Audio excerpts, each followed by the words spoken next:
Well, they really started, I'm here in California, and as soon as, COVID happened, we had probably the most intense restrictions in America, not just for, businesses and schools, but for churches. And so, there was restrictions on people gathering to worship, which I've never heard of in America before, and I never thought would be possible here. I've traveled a lot around the world in many persecuted places.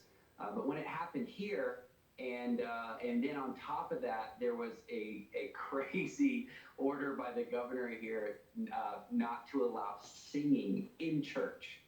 And then something really flipped, a switch really flipped in me when that happened. And I'm like, we have to take a stand against this. Mm-hmm. We got to gather outside. Let's worship. We gathered on the Golden Gate Bridge, made a prophetic declaration with about 400 people there, mobilized within 24 hours. And that's really where this whole thing was birthed.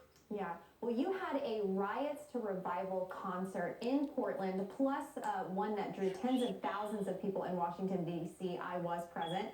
For those who weren't there, tell people what happened at those events.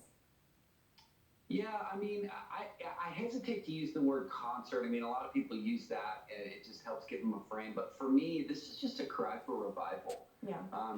We're in such a crisis right now in America.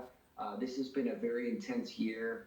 Of course, we've seen, not just with, the racial tensions and the election and the pandemic, but, there's been suicide has skyrocketed, drug and alcohol use has skyrocketed. People are just, and the churches are closed for the most part. And so for me, this was a response of God. We have to have revival and awakening. It's the only hope for these cities, especially places like Portland and Seattle that were just literally burning. Yeah. Revival's the only hope. So that was our heart, was to respond in that way. Yeah, definitely. Well, you've gotten a lot of negative feedback, not just from non-believers, but believers as well. And the Rolling Stone actually wrote an article about you, calling it Jesus Christ Super Spreader. What do you have to say to people who think you're not being wise with, hosting these large events during a pandemic? Well, I feel like the Rolling Stone article is pretty prophetic. I kind of like that.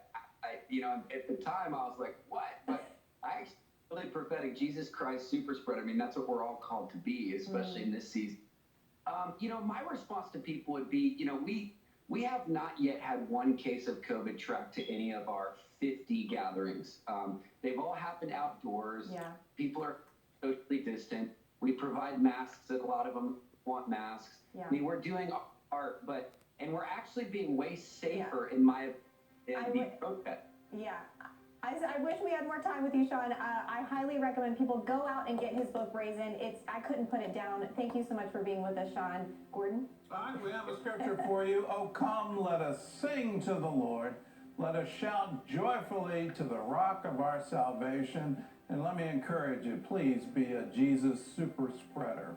We'll see you again tomorrow.